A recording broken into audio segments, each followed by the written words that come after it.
Сега ще направим още един бърз тест на нашата асистентка Йоана. Просто за да проверим какво се случва. Първото нещо, което правим е отваряме теста. Ето го теста, как изглежда. Вижте го.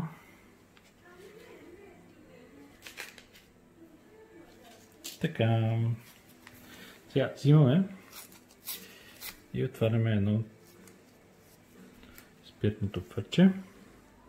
Хващаме това нежно пръшче и го дезинфекцираме. Okay. След това взимаме това печатче. Така.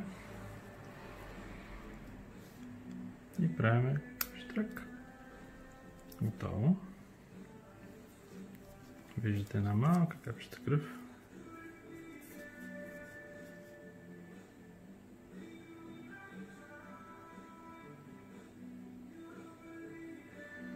Okay.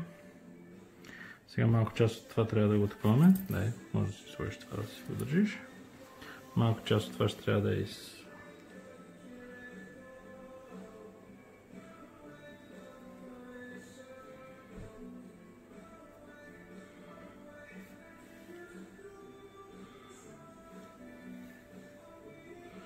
чудесно.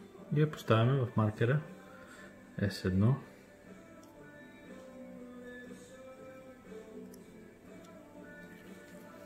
Okay. И капваме 2 капки.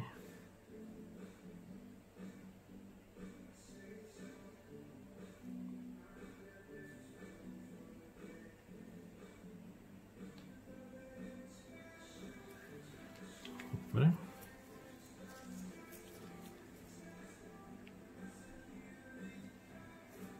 Okay.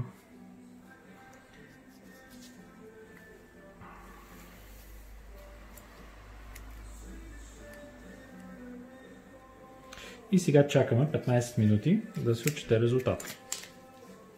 Прибираме всички тези неща, като ги изхвърлим в кофа за биологичен отпадък.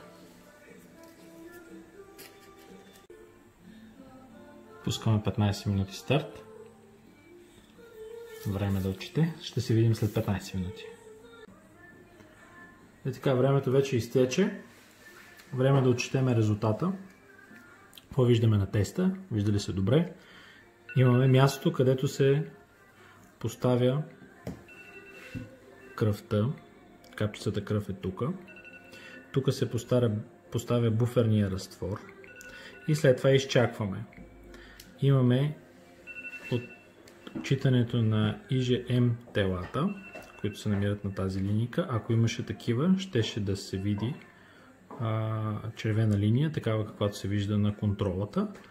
Нямаме IgM тела, нямаме IgG тела, антитела.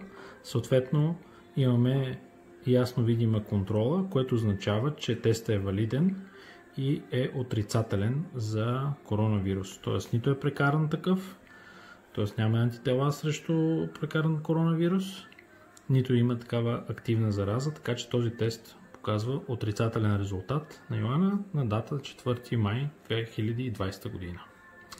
Това е, което в момента отчитаме като резултат. Дай Боже всички резултати да бъдат такива. Затова са тези неща.